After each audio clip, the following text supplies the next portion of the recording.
दोस्तों, अमेरिकी टैरिफ के बीच भारत ने आखिरकार एक बड़ा और रणनीतिक कदम उठा लिया है। और शुरुआत इतनी दमदार है कि सबसे पहले निशाने पर आया बांग्लादेश। वो बांग्लादेश जो अमेरिका से टैरिफ छूट मिलने के बाद काफी खुश था और सोच रहा था कि भारत की टेक्सटाइल कंपनियों के ऑर्डर कैंसिल होंगे और उसका फायदा उसे मिलेगा। लेकिन भारत ने एक झटके में उसकी सारी खुशी छीन ली। अब बांग्लादेश को अपने माल के गोदामों में सड़ने का इंतजार करना पड़ेगा। लेकिन आगे बढ़ने से पहले आपसे एक अनुरोध है कि इस वीडियो को लाइक करें और चैनल को सब्सक्राइब करना न भूलें, क्योंकि आपके लिए तो 1 मिनट का काम है, लेकिन इससे हमें बहुत बड़ा प्रोत्साहन मिलता है। दरअसल दिल्ली से बड़ी खबर आई है। भारत ने लैंड पोर्ट के जरिए आने वाले बांग्लादेशी झूठ उत्पादों के आयात पर पूरी तरह से रोक लगा दी है। और यह फैसला इतना असरदार है कि बांग्लादेश के बुजुर्ग उद्योगपतियों की नींद उड़ गई है। कहने को तो यह एक खबर है, लेकिन इसके पीछे कई अप्रत्यक्ष संदेश और कूटनीतिक संकेत छुपे हैं, खासकर टैरिफ की राजनीति से जुड़े हुए। मामला शुरू होता है अमेरिकी राष्ट्रपति ट्रंप के उस फैसले से जिसमें उन्होंने भारत के प्रोडक्ट्स पर 25% इंपोर्ट ड्यूटी लगा दी थी।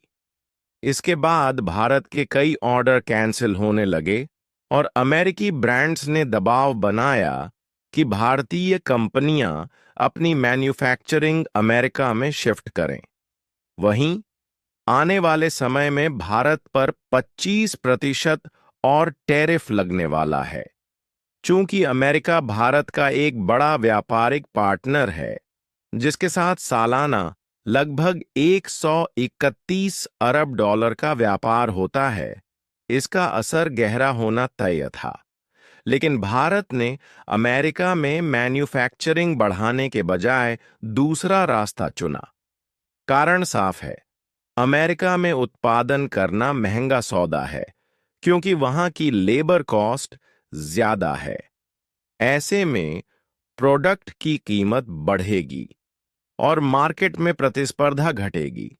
इसलिए भारत ने रणनीति बनाई कि जो घाटा अमेरिकी टैरिफ से होगा उसकी भरपाई कहीं और से करनी होगी।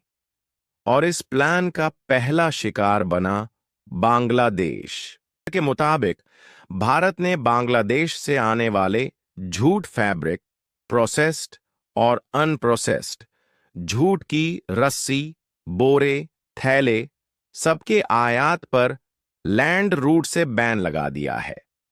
पहले इनका बड़ा हिस्सा पश्चिम बंगाल और उत्तर पूर्वी राज्यों की सीमाओं से आता था।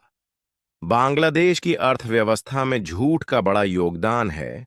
लाखों लोग इस उद्योग से जुड़े हैं। ऐसे में यह बैन उनकी फैक्ट्रियों और बिक्री पर सीधा असर डालेगा।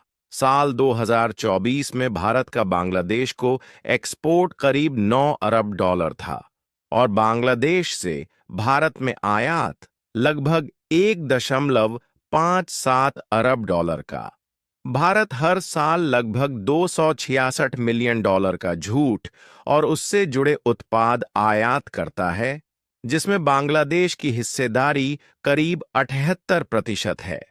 अब जबकि यह आयात समुद्री मार्ग से नावा शेवा पोर्ट के जरिए ही होगा, बांग्लादेशी व्यापारियों के लिए यह महंगा सौदा बन जाएगा, जिससे डिमांड अपने आप घट जाएगी।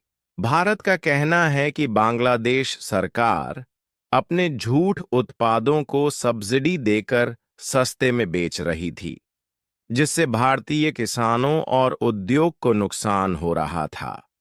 पहले एंटी डंपिंग ड्यूटी लगाई गई, लेकिन कई तकनीकी और दस्तावेजी खामियों का फायदा उठाकर इन उत्पादों को भारतीय बाजार में लाया जाता रहा। इसका नतीजा यह हुआ कि भारत में जूट की कीमतें एमएसपी से नीचे चली गईं।